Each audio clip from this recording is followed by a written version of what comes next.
As a teenager, I used to be pretty anxious all the time, thinking about one thing: what am I passionate about? What am I good at? Because everyone around me had it all sorted out for them. They knew what they wanted to do after college. Some wanted to go for higher studies, some wanted to join the businesses of their families, some wanted to create art. They knew what they wanted to do in their life. And in my case, it was quite opposite. I was just good at one thing, which was studying.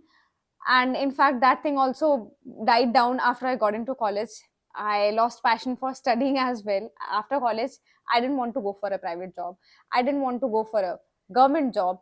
Neither I wanted to pursue higher studies, nor I had any other special talent which could help me shine out from rest of the crowd. So that was the reason for my anxiousness and worries all the time. But gradually I found out what am I passionate about, and I'm going to tell you about those two things at the end of this video. If you are on this journey of finding your passion, stick around till the end of this video and let's get started. So the first thing that you must do is you have to ask this question: why do you want to find your passion? Before finding your how, you must know your why. Do you want to monetize your passion? Do you want to make your passion your career? Do you want to turn it into, yeah, your like a full-time job? Or you're just doing it, you just want to find your passion for the mental satisfaction, so that you know where your life is heading. There is purpose in life and there is meaning in life if you know what you are doing. Whatever may be the reason for finding your passion, you must know why you want to find your passion and what is the purpose of heading on that journey towards finding the passion. Once you have this clarity, I think it'll be easier for you to carve out rest of the path. So the first thing you must do is ask yourself why you want to find your passion. Number two is let go of learned helplessness. Now, learned helplessness is a concept I got acquainted about recently. I'm reading this book, Talk Like TED, in which this author talks about this theory of learned helplessness, in which we make our minds believe, we convince our minds that we are not really good at anything and nothing can be done about it. And we stop trying for things in life, even if opportunities are available. The first thing which we must do is stop our brains from this having this negative talk, because it obviously impacts the way we function, right? If you think like a winner, then you become a winner. There are cliches, and of course cliches exist for a reason. Like you are what you think you are. You become what you think all the time. Think about it, and you must let go of this concept of learned helplessness if you wish to move ahead in life. Because to find your purpose, this mental barrier is to be broken, that you can't do anything. There is nothing in this world which a human being possibly cannot do, right? You are capable of doing anything and everything in this life or in any other life if you ever take birth after this life. Number three is make a list of things that you love to do. There is this popular saying which says, if you can think it, you can achieve it. Now pick up a pen and paper and write down what all things that you love to do. I'm not talking about things you are good at, I'm talking about things which you love to do. For example, you like traveling, cooking, reading, content creation, fitness, and so on. Now, you have all of these things on paper.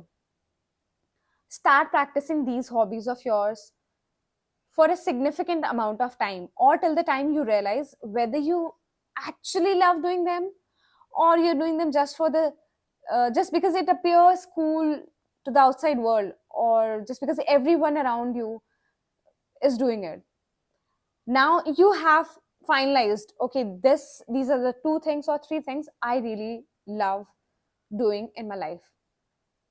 Stick to them till maybe till the end of your life, or till these things ignite that fire in you. This way maybe you will be able to find that passion of yours which keeps you wide awake during night, right? And it infuses ideas in your head. Number four is Seek guidance. Seek guidance from people who have already found their calling. Study their life, study their daily routines, and just find out the reasons, things that they do differently, and which led them to the place where they are right now. Try to find a mentor for yourself. And if you're not able to find a mentor, be your own mentor, just like Eklavya. All of us must have heard the story of Eklavya in our childhood days. But if you have not heard about it, then let me reiterate for you. Now, Eklavya was a young prince from a tribe. He badly wanted to learn archery from a very well-known teacher named as Drona. So he went to Drona, but Drona refused because he was a tribal boy and not a royal prince. He refused to teach him archery.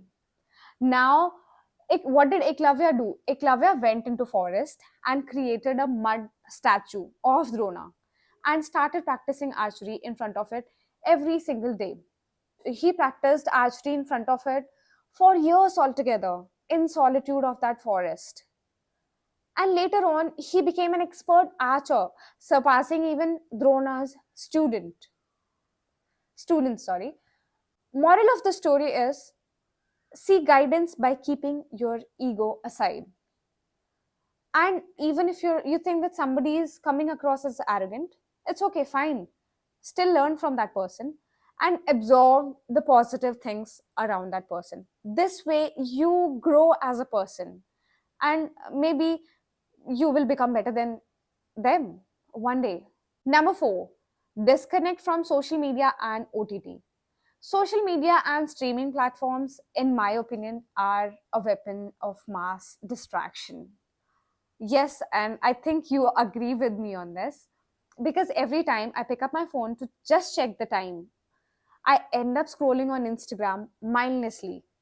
Or if I just plan, okay, I'll watch one trailer, I end up spending hours altogether on these platforms.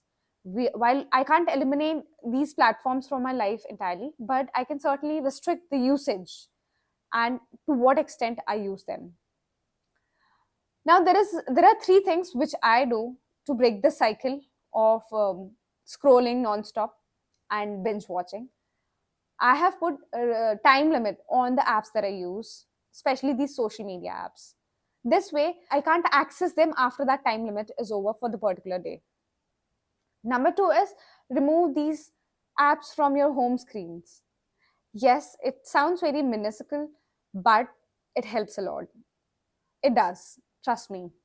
Number three is take social media break or break from these platforms for a period of 30 days at least. Challenge yourself. You will realize the multitude of time, the abundance of time you have in your life after you remove these distractions. You can utilize this time to find what you're passionate about, what your hobbies are. This way, you'll be able to spend your day more productively, have a productive life, and maybe you can become the person you wish to become.